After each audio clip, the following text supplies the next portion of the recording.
گفتن حکومت الهی تشکیل میدین. خدا داره آزمایش میکنه. اولین آزمونی که خدا میگیره آزمون اقتصادی است. دومین آزمون چیه؟ جهاد. از شکم گذشتی، برای خدا حاضری به جمعی.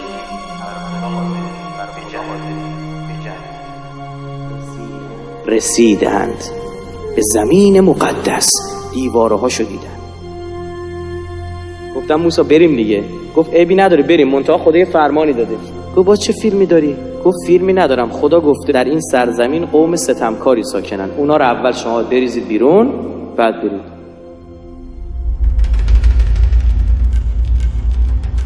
یا قوم ادخلوا ارض المقدس التي كتب الله لكم ولا ترتدوا على ادباركم فتنقلبوا خاسرین. ای قوم بنی اسرائیل، به این سرزمین مقدس که خدا برایتان مقدر کرده درآیید و از دین خود بر نگردید که اگر برگردید به خسران.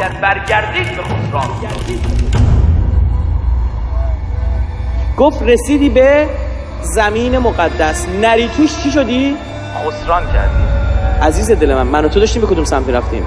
زمان مقدس. نرسیم بهش خسران کردیم. آیه قرآنشو برات بخونم؟ والعصر، قسم به زمان، ان الانسان لفی خسر. اسم امامه چیه؟ امام زمان. همین آیه در وصف تو برای زمان آمده. گفت بیا این مال تو، این زمان، میتونی برو. آقای شما باشید، خانمی که شما باشید، ببینیم چیکار کنیم. گفتن نه موسی ما مخلصتم هستیم، دفعه قبول کل من ازمون گرفتی، بابا اون اومد جلو چشمون، مخلصتم هستیم، میریم میگیریم. از چی؟ از فرعون نگونده تره یارو. حضرت موسی 10 نفر فرستاد اطلاعاتی، گفت برید آمار اینا رو بگیرید بیارید. آقا اینا رفتن عمالقه رو دیدن، هیکلا او توپ 2 متر. رفت یارو پیش حاج خانم خودش تو خونه، رفت تو صف نونوایی مثلا، حالا اونا تو راه بودن و نونوایی نبوده. گفت بدبخت شدیم رفته.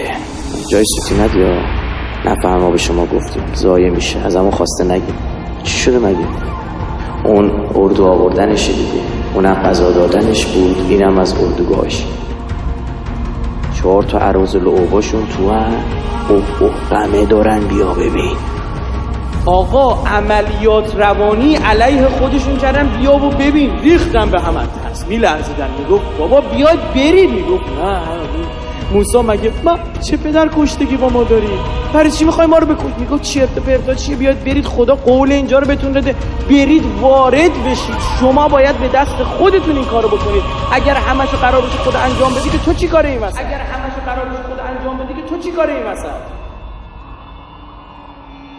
گفتن عمرن شرمنده موسی جان، ان فیها قوما جبارین، تو اونجا قوم ستمگری است. و انا دوباره این لنه اومد، لن ندخله، عمرن وارد میشیم حتی یخرجوا، تا موقع که اونا اون توان برن بیرون. فان یخرجوا منها فانا داخلون، اون موقع من میریم. به گمانم حضرت موسی برگشت گفت خب اونجوری عمه منم که میره، به تو چی کاره ای؟ فلان شده، بیا برو بابا، از فرعون که اینا قوی تر نیستن. گفت نه نمیرم، شرمنده. فذهب انت و ربک، خودتو خدات بری. آقا خانم ببینید چه بلایی سر اینا. قال رب انی لا املک الا نفسی و اخی، میگه پروردگارا من اختیار خودم و برادرم رو بیشتر ندارم. فافرق بیننا و بین القوم الفاسقین. آقا دردونهای خدا که با دستش داشت میبرد تبدیل شدن به چی؟ قوم فاسق. کی داره این رقب بهشون میده؟ ولی معصوم. برگشت گفت خدای بین من و این قوم فاسق فاصله بنداز.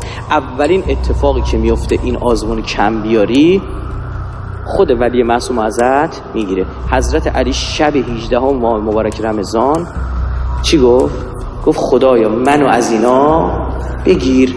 خداوند فرمود فانا محرمة علیهم 40 سنه، چون این کار را کردند عرض موعود 40 سال بر آنان حرام شد. یتیهون، سرگردانی کشیدن فی الارض، رو زمین سرگردان شدن. می‌بینی چی میشد؟ گفتن بابا ولش کن، موسی که رفت، بیاید برگردیم مصر. آقا راه مصر رو گرفتن، راه رفتن، شب خسته شدن، شب مرگشون رو گذاشتن زمین، صبح بلند شدن کجا؟ سر جای اولشون. و آخرین سنت الهی که خدا نصیب گرگ بیابون نکنه، خدا شاهده، آدم تنش میلرزه. نگاه کنید چی میشه.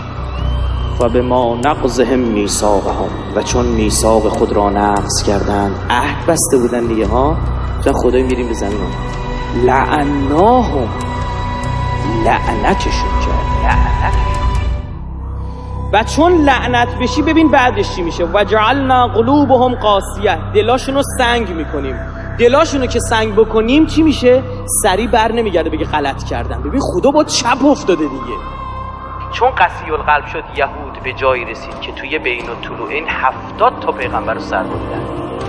دردونه های خدا شدن دشمن انسی خدا مقابلش وایسادن و شدن یاران ابلیس. خدا تو قرآن به اینا میگه حزب شیطان. شدید یاران شیطان.